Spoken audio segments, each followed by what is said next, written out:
The Experiment, the Lab Video Game TV's own brand of first impressions Let's Plays, where we check out various indie games, some of which are just downright bizarre. They're always games we've never played before, and most times have absolutely no idea what we're in for. Hence, The Experiment. Here are the 5 best experiments we did for 2022.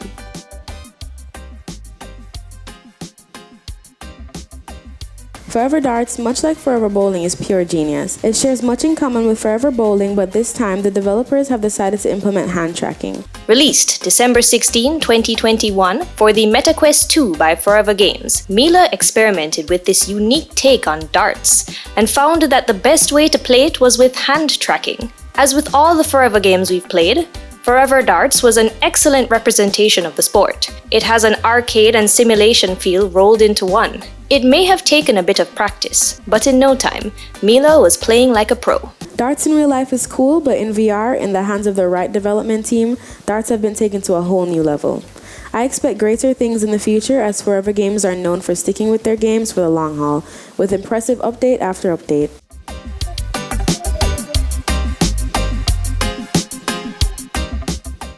Today, I'll be experimenting with touring carts.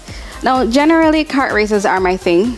I love to play me some Mario Kart and love to play the heck out of it with my hubby every chance I get.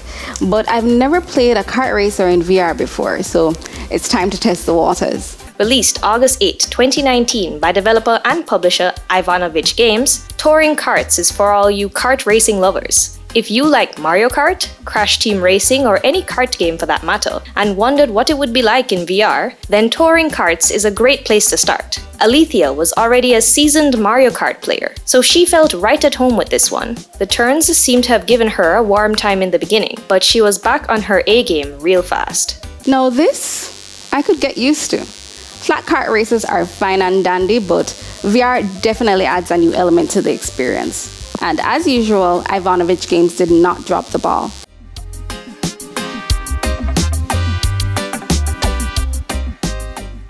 Daymare 1998 feels like a nod to the old school survival horror games of the 90s.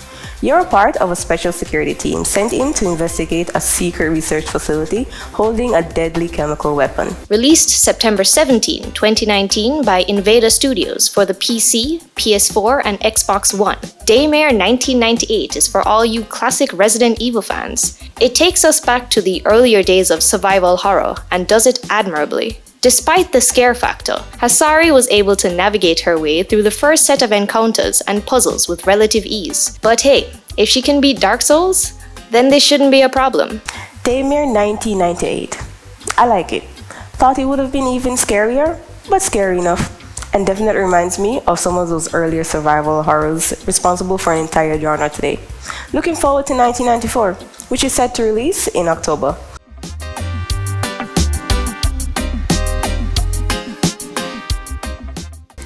Destiny's Sword is a narrative-heavy, graphic novel-styled game, where your interactions go far away.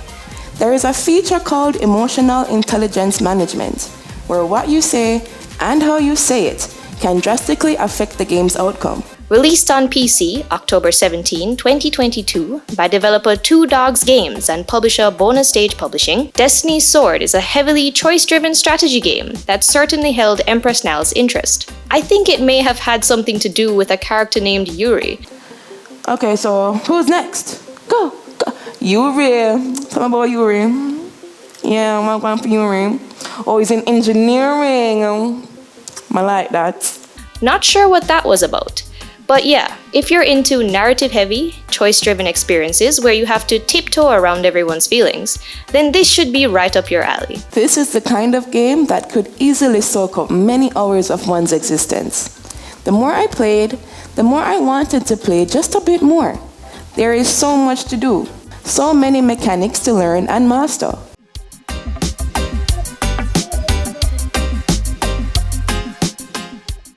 So, the sage calls me up a couple nights ago and says, "Hey Neko, there's this demo, right? No publisher, no developer, no one gave me a key. But this is looking like a 2023 Game of the Year contender." Now this one isn't even released yet. We just got the demo and that was enough. Sold.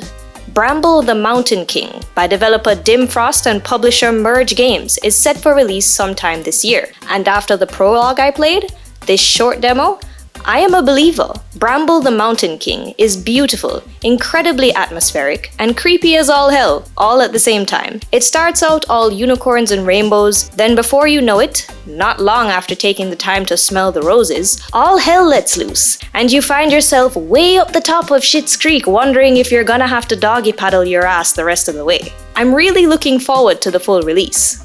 Now, I ain't saying the Lab Video Game TV is the arbiter of all things gaming, but Bramble the Mountain King is certainly no ordinary indie, and if this game does not make some huge waves on release, to say I'd be surprised would be an understatement. We did a whole lot of experiments in 2022. It kind of felt like Experiments Overdrive, but it was all good. Most of these indie games were quite interesting and kept me constantly curious to see what I'd be playing next. Some of the most left-field, outside-the-box experiences comes from the indie space, as these devs aren't shackled by or tethered to some Gestapo-like publishing house or investors. So they're free to let their imaginations run wild, and run wild they did. Pretty much all the experiments of 2022 were great. We just didn't want to pack them all in here. Go peruse the channel. Click on the experiments section to see even more indie creations we dabbled in. I'm Silver Neko, and you've been watching The Roster on the Lab Video Game TV, where our game is never over.